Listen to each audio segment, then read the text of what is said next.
क्या आपको पता है कि एक्सपेंस रेशियो क्या होता है?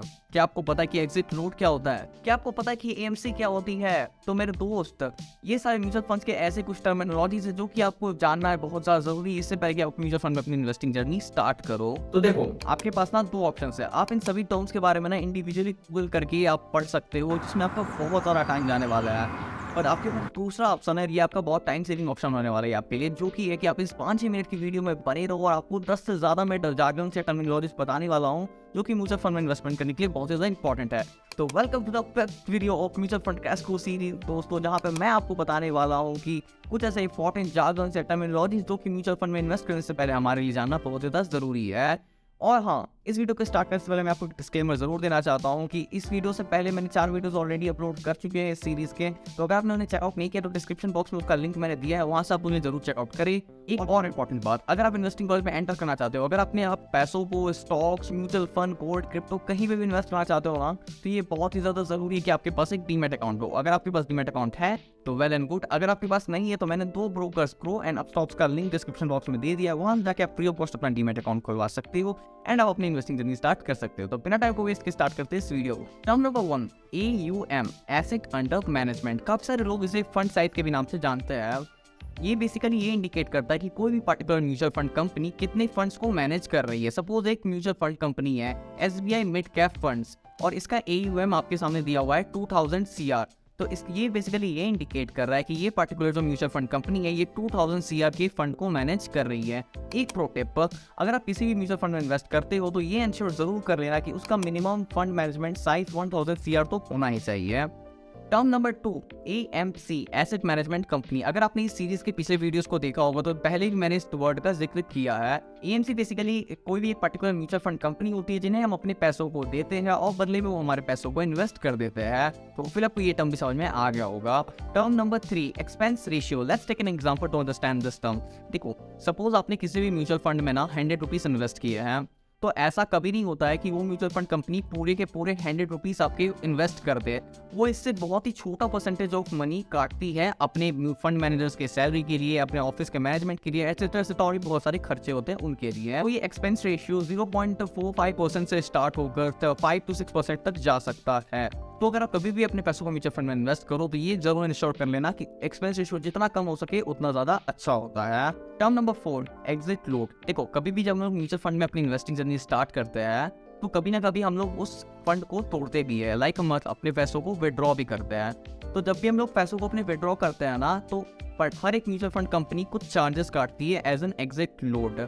तो अगर आप अपने पैसों को 6 महीने या फिर 1 साल के पहले विड्रॉ कर लेते हो ना, तब ये चार्जेस करते हैं based upon the terms and conditions of the company. पर अगर आप 1 साल से ज़्यादा इन्वेस्ट करते हो तो मोस्ट प्रोबेबली 90 to 95% चांसेस है कि आपका एग्जिट लोड हट जाता है या आप पे नहीं लगने वाला है। Term number 5, net asset value या फिर NAV। देखो, इसको बिल्कुल सिंपल टर्म से बताओ ना तो ये एक पर्टिकुलर म्यूचुअल फंड कंपनी के 1 यूनिट का प्राइस होता है। जैसे हम लोग जब स्टॉक मार्केट में इन्वेस्ट करते हैं तो अगर हम लोग किसी कंपनी का एक स्टॉक खरीदते हैं तो उसका एक पर्टिकुलर प्राइस होता है, 100 रुपये, 150 रुपये या फिर 200 रुपये। उस टाइप से NAV भी म्यूचुअल फंड की एक क्वांटिटी का प्राइस होता है। नेक्स्ट टर्म है SIP, सिस्टमैटिक इन्वेस्टमेंट प्लान। इस टर्म को मैंने पहले भी कवर अप कर चुका है, पर जैसे कि ये टर्म्स का वीडियो है तो इसमें भी मैं कवर अप जरूर करूंगा। देखो, म्यूचुअल फंड में इन्वेस्ट करने के ना 2 तरीके होते हैं। एक होता है SIP, सिस्टमैटिक इन्वेस्टमेंट प्लान, और एक होता है लंप सम। तो अगर आप पहला वाला तरीका जो भी है SIP, अगर आप ये तरीका चूज करते हो ना म्यूचुअल फंड में इन्वेस्ट करने के लिए, तो आपको हर महीना एक किसी पर्टिकुलर डेट में ना एक सर्टेन अमाउंट आपको इन्वेस्ट करते रहना पड़ेगा। पर इसकी जगह अगर आप दूसरा तरीका जो कि है लंप सम, अगर आप म्यूचुअल फंड में इन्वेस्ट करने के लिए चूज करते हो तो आपको एक बार में बल्क में 10,000, 20,000 या फिर 2-4 लाख रुपए एक बार में आप म्यूचुअल फंड में इन्वेस्ट कर दोगे और उसके बाद म्यूचुअल फंड्स अपना काम करते रहेंगी। तो होपफुली डिफरेंस बस इतना ही है कि SIP में आप हर महीने इन्वेस्ट करते हो और लमसम में आप एक बार में इन्वेस्ट करते हो। हमारा नेक्स्ट टर्म है फंड मैनेजर्स। अब अगर आप वीडियो को यहाँ तक देख रहे हो तो आपको फंड मैनेजर्स के बारे में पता चल ही गया होगा कि फंड मैनेजर बेसिकली वही होते हैं जो कि हमारे फंड्स को, जो कि हमारे दिए गए पैसों को इन्वेस्ट करते हैं। अब ये बहुत ही जरूरी है कि जब हम लोग म्यूचुअल फंड कंपनी चूज कर रहे हैं ना तो हम लोग उसके फंड मैनेजर्स के बारे में एक बार स्टडी जरूर करें। हमारा नेक्स्ट टर्म है एसेट एलोकेशन। देखो, इससे पहले कि हम अपने पैसों को किसी भी म्यूचुअल फंड में इन्वेस्ट करें, हमें ये जानना बहुत ही जरूरी है कि वो पर्टिकुलर म्यूचुअल फंड हमारे पैसों को किन सेक्टर्स में इन्वेस्ट करने वाला है। लाइक इंडिया में बहुत सारे सेक्टर्स होते हैं, pharmaceutical sector, health care sector, hospitality sector, FMCG sector और बहुत सारे ऐसे ही सेक्टर्स होते हैं। ये कैसे रिसर्च करनी है ये मैं आपको आने वाली वीडियोस में प्रैक्टिकली भी बताऊंगा। तो अब जिस स्टॉक के बारे में हम लोग बात करने वाले हैं वो है पीयर कंपैरिजन। ये बहुत ही इंपॉर्टेंट है, तो उसे ध्यान से समझना। सपोज हम अपने पैसों को ना किसी भी म्यूचुअल फंड में इन्वेस्ट करना चाहते हैं। अब हमारे पास दो ऑप्शन अवेलेबल है, पहला है SBI का कोई म्यूचुअल फंड, दूसरा है HDFC का कोई म्यूचुअल फंड।